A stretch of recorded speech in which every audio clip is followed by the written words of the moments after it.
Hello दोस्तों, स्वागत है आप सभी का। एसबीआई क्लर्क 2024 का एग्ज़ाम लेवल अब कुछ चेंज हुआ है, तो उसके बारे में बात करने वाले हैं कि इससे कट ऑफ पर क्या इम्पैक्ट पड़ेगा और अब सेफ अटैम्प्ट क्या होना चाहिए, उसके बारे में बात करने वाले हैं। और साथ ही साथ एक्सपेक्टेड कट ऑफ क्या रहेगा उसके बारे में बात करेंगे, तो वीडियो में लास्ट तक बने रहिएगा। और अगर दोस्तों वीडियो पसंद आता है तो एक लाइक वीडियो को दे दीजिएगा। अगर अभी तक चैनल सब्सक्राइब नहीं कर पाए होंगे तो चैनल भी सब्सक्राइब कर लीजिएगा। अब चलिए बात कर लेते हैं एसबीआई क्लर्क 2024 के बारे में। सबसे पहले एग्ज़ाम का अगर अब लेवल का बात करते हैं तो जैसा कि पहले लग रहा था कि एक्सपेक्टेड था कि जो कलर का लेवल जैसा रहता है वैसा ही आपको लेवल देखने के लिए मिलेगा, लेकिन कुछ शिफ्ट में चेंज देखने के लिए, मतलब मॉडरेट से भी थोड़ा ऊपर रख करके लेवल का जो होता है उस तरह का पेपर देखने के लिए मिल रहा है। और हर एक शिफ्ट में लगभग अब मॉडरेट ही पेपर आ रहा है, ईजी तो नहीं आ रहा है। क्योंकि अगर ईजी का आने का मतलब होता है कि सिर्फ अगर सभी क्वेश्चन में कुछ भी नहीं है, मतलब ज़्यादा कुछ भी लॉजिक नहीं है, डायरेक्ट क्वेश्चन करके दिया हुआ है। लेकिन जहाँ तक अब अगर इंग्लिश का ही बात करते हैं तो आरसी को घुमाया जा रहा है। क्वांट का बात करते हैं तो क्वांट में हर एक शिफ्ट में आपको 2 डीआई और साथ ही साथ आपको किसी शिफ्ट में, जैसे कि अगर थर्ड शिफ्ट का बात करते हैं तो उसमें एक कैलकुलेट डीआई करके दे दिया गया, तो उस शिफ्ट को और टफ बनाने का कोशिश किया जा रहा है। और अगर रीजनिंग का ही बात करते हैं तो कुछ एक आध पजल आपको ऐसा कन्फ्यूजिंग करके दे दिया जाएगा जिससे कि आपका ओवरऑल जो मतलब ओवरऑल जो होगा कि उसमें आपको टाइम लग जाएगा। और अगर आप उसमें अटक जाते हैं तो क्या कहते हैं, पता नहीं चलता है। कुछ समय हमको लगता है कि हम बना लेंगे, और अगर टाइमिंग कंज्यूमिंग रहता है तो आप आसानी से उसमें अटक जाते हैं। और अटकने के बाद क्या चीज़ होता है कि आपको अटैम्प्ट जो होता है कम हो जाता है। तो बस इसी तरीके से कुछ फंसाने का कोशिश अब सभी शिफ्ट में किया जा रहा है, और किसी शिफ्ट में कुछ ज़्यादा हो जा रहा है। इससे अब हर एक शिफ्ट जो है हो रहा है वो मॉडरेट हो रहा है। तो लेकिन पहले था क्या कि कुछ ही शिफ्ट आपको मॉडरेट देखने के लिए मिलता था, लेकिन अब कुछ शिफ्ट थोड़ा मॉडरेट से भी ऊपर और हर एक शिफ्ट को मॉडरेट रखा जा रहा है, और इसी टाइप का पेपर आ रहा है।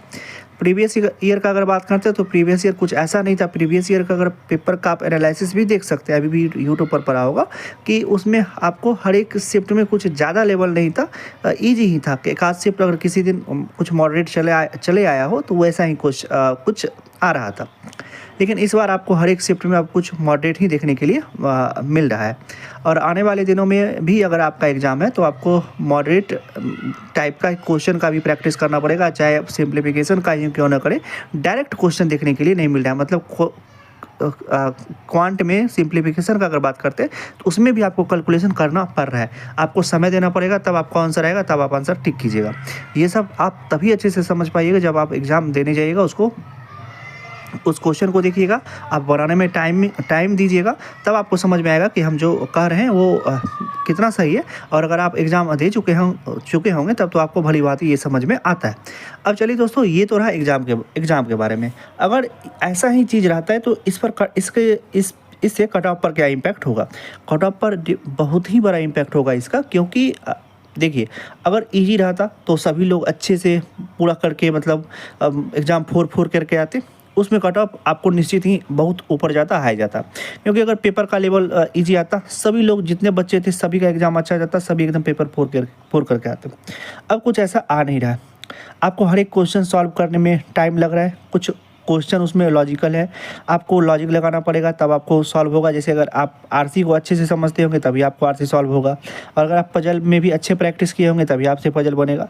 तो इसमें होगा क्या कि इसमें जिनका प्रैक्टिस नहीं था वो तो पहले ही रेस से आउट हो चुके। अब जिनका प्रैक्टिस है, जो एग्ज़ाम का प्रिपरेशन पहले से कर रहे थे, तो उनको तो डरने वाली अब कोई भी बात नहीं है, क्योंकि आपको कुछ उस तरह का ही क्वेश्चन देखने के लिए मिल रहा है।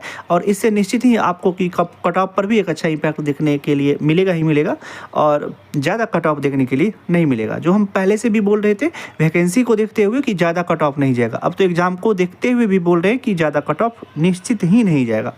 तो अब सेफ अटैम्प्ट क्या होना चाहिए, तो हम पहले भी बता चुके थे कि अगर आपको सब क्वेश्चन इजी रहता है, मतलब इजी शिफ्ट रहता है, तो आप आराम से 85 प्लस कर सकते हैं, 85 to 90 कर सकते हैं। लेकिन अगर मॉडरेट शिफ्ट आ रहा है, मॉडरेट शिफ्ट अब जैसा आ रहा है, तो आप आराम से अगर 70 to 75 कर रहे हैं तो सेफ है। सिर्फ एक्यूरेसी पर ध्यान रखिएगा, उतना में ही आपका एग्जाम क्लियर हो जाएगा। क्योंकि आप वैकेंसी पर भी ध्यान वैकेंसी पर भी ध्यान रहता है कि आखिर इस बार कितना वैकेंसी है। तो आप लोग सभी चीज़ अच्छे से पता ही होगा कि कितना वैकेंसी है, प्रीवियस ईयर क्या कट ऑफ गया था, और क्या कहते हैं इस बार अगर प्रीवियस ईयर से ज़्यादा वैकेंसी है तो कुछ कट ऑफ भी उसी आपके रेंज में आपको आसपास देखने के लिए मिलेगा, ज़्यादा तो नहीं जाएगा। अब बात रहा दोस्तों एक्सपेक्टेड कट ऑफ क्या हो सकता है। तो एक्सपेक्टेड कट ऑफ के लिए हम पहले एक वीडियो बनाए हुए थे, इसमें हम ज़्यादा बात नहीं करते, ऑलरेडी वीडियो बहुत ज़्यादा लंबा हो चुका है।